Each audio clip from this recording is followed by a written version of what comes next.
Good afternoon, Cowden Court. Mr. King here. Hoping to share with you today something that I think you'll find really useful. Whether you're a music student or not, it's certainly going to help creativity and pass the time in a really interesting way. It's an online piece of software called Sound Nation. So you can see at the top there the URL, Sound Nation. Type that in and it'll bring up a similar looking website. Um, as a kind of a disclaimer beforehand, it will require Chrome. So if you don't have Google Chrome, if you can find a way of downloading that, it will be really useful because the digital workspace that I'm going to show you in a second or two requires this. So I only had Safari, I had to download Chrome. If you're using Windows Explorer, again, if you can get hold of Google Chrome, that would be really useful. So that's the first thing you should do. Right, it'll ask you to kind of log in. Now, you're going to have to create an account for this. It just requires an email address and a password.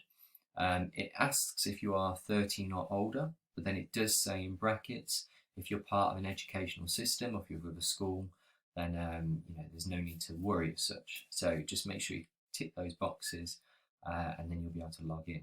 It's free, but there is a but with this. So you've got the option of only creating 10 projects. So this free account that you can set up only allows us to save 10 projects. So that means that you can then edit those projects at various points and you can use the equipment. But if you keep saving something, even if it's a short idea or whatever it might be, if you keep going, and you're saving lots and lots of work, you can only do so 10 times. So just be aware of that. Maybe set yourself kind of a project a week. So you've got 10 weeks worth of opportunity to create music. So that's the other kind of thing, just as a heads up. Once you've set up and you've got your head around those initial things, you'll see a website that looks like this. So I'd like to click on where it says Studio. And it'll bring up, as I mentioned earlier, this digital workspace. Again, it only works with Google Chrome. So if you need to download that, please make sure you do. So in front of me here is essentially kind of my work area. Very similar, and the reason why I wanted to use this is basically because it represents, or it's a like for like in a certain way with GarageBand. And I know that nearly everybody at Cowden Court at some point has used GarageBand in the Mac room. So this is very similar, and you'll find the functions really user friendly. So you could start off by choosing a template. You've got dubstep, drum and bass, hip hop, trap, electronic dance music, electronica, or a blank project. I'm going to click on a blank project, sorry, but you might want to use one of these templates if you want to. So I'm going to click on that. Now, because I've already gone through this setup before, it will pop up saying, do you want a quick tour around the studio? It would be quite useful to do, as it will show you all the functions that are going to be very handy for you to use this properly. Stuff like, for example, how we solo or mute a track, or where we press stop and where we press play. Things that you might take for granted and you might not know where they are, so go through that process initially. Now, to give you a heads up of what you can start with today, is just basic functions. So if you've got a built-in webcam, as you can see I have, it will have a microphone. With that microphone you can record multiple things. So for example, I could record some guitar. I'm going to press record and we're going to record away. Now, here is a metronome. If you don't know what a metronome is, it's a device to keep musicians in time. So if I press record, you might hear like a clicking sound.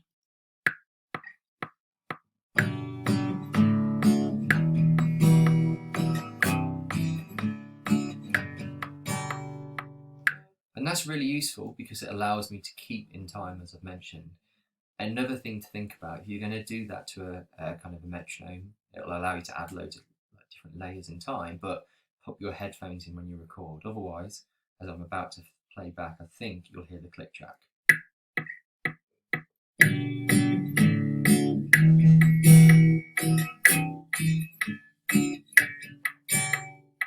There we go. And because I'm playing it out loud and recording it out loud, the quality of my recording wasn't as great as I'd expect. If you have a plug-in microphone, if you're able to access one, maybe your parents have one, maybe an older sibling, the sound quality will be improved immensely. The sound quality in most webcams or most web mics are not the best, so that's just a bit of a heads up as well. Now, this is probably the area where most people are going to be attracted to, and that is the built-in preloaded sound effects. Again, this is basically the loops that we have on the Apple Macs on GarageBand. So what you want to do, click on Library, and we're going to go on Browse All Sounds. And then here, we've got lots of information across lots of instruments, genres of music, and then more kind of specific instructions, such as like our BPMs, that's beats per minute, and our key, the key that the piece of music was written in. Some of that is really useful. So to begin with, I'm going to keep this really simple. Just there, it says 140 beats per minute. So that means that when I drag this sample of music into my track, which I think, let's have a look. I'm not going to adjust the tempo, or what I might do to begin with, actually. Let's redo that. I'm going to set this. So this is my tempo here at 140 beats per minute. Because I know I'm using samples that are 140 beats per minute. Brilliant. So I'm now going to go back to this top sample there, drag it in. Now when I play that back,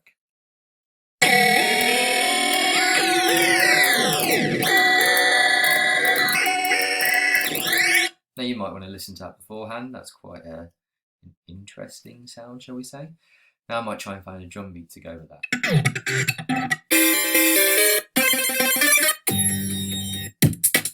Okay, that sounds about right.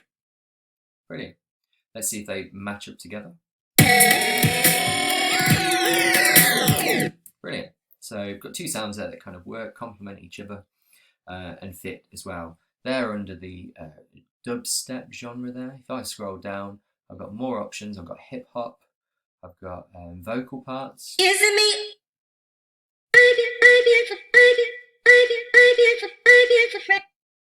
So again, that could be quite interesting. Pop that in there. Let's see what it's like. Am I going to adjust? Let's see what this sounds like. This is all trial and error. Okay, time stretch. I'm going to stretch the sound of that audio file to 140 beats per minute. This is going to sound pretty weird, but we'll see. I'm going to drag this out. So again, similar to some of the functions you'd expect to come across in GarageBand, if I kind of hover across that there, I can drag out that drum file. Again, with this, if I wanted to do the same, I could do, so I can extend parts. If I want to make things a bit quieter in the mix, I can turn the volume down. I mean, I'm going a bit quick here, so don't get me wrong. I'll also show you how to kind of change some of the effects here, if I can, for the free model that we've got. So let's have a listen to that.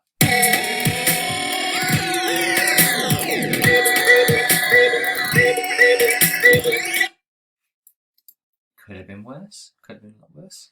If I want to then copy and paste, so if I want to copy that first bit there, let's see if I go to edit, will it allow me to copy? Yep, so I can copy there, or if you've got shortcuts that you're familiar with, as long as I'm in line with the bars, I can Command and C, Command and V. Actually, my keypad has run out of batteries, how unfortunate. So what I will do, whoops, where have you gone? There we go, sorry about that. Edit and copy, and then edit and paste. He says, let's try that again. Edit, copy, edit and paste. Brilliant. Okay. So a few functions there that are pretty familiar with you. I would have thought copy and paste, kind of loading in samples that you like the sound of, seeing what fits, making sure that you've got the right BPM for the majority of your tracks. So along here tells you the BPM, tells you the key signature just on the right there. When I dragged in my vocal part there, I wonder if it would... Isn't me? Okay, this might be another option. So when this comes up where it's saying tempo match, it's basically saying, do you want this new clip that you're about to add to match to the tempo that you've set here? In which case, most of the time you're going to say yes, but it will change the sound of the clip. So if I click time stretch again, play that back, drag this out so we've got a bit of complement.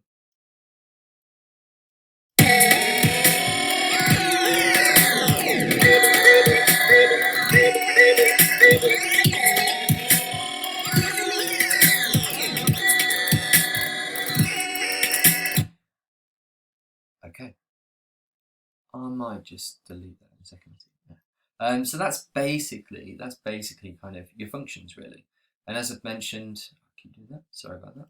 As I've mentioned, there's loads and loads and loads and loads and loads of sound effects that you can experiment with. Absolutely tons there. I haven't really got my head around everything on this yet, but it looks like you can import your own sound. So if you want to do some field recordings out in your garden, perhaps, maybe recording family members or whatever it might be, maybe you've got pre-existing sounds on your computer that you want to edit and manipulate. I'm guessing that's how you do that there. And as I get more familiar with this, and as I kind of get some feedback from you guys as to how you're using it, if you're using it, I will kind of take it further and become more, well, just show you more of what I've been learning as well. Obviously, if you want to save what you've done, click on the save link there, give it a title. Remember, it says here 10 projects, so this is 0 out of 10 projects saved. I'm not going to save this because obviously I want to save my projects when they count, but that's where you'll find your work there. Okay, see how you get on. It'd be really great to know whether you think it's working for you, what you're finding difficult, or actually, sharing work that you think is really, really cool. I'll figure out a way of you being able to send work to me. At the moment, I'm guessing the files could be quite large, as most audio files tend to be. So I will get back to you on how we can share work.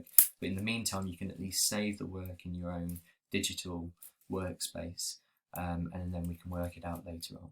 So yeah, let me know how you get on. I hope you're all safe and well, and I'm sure we'll see each other very soon. Take care.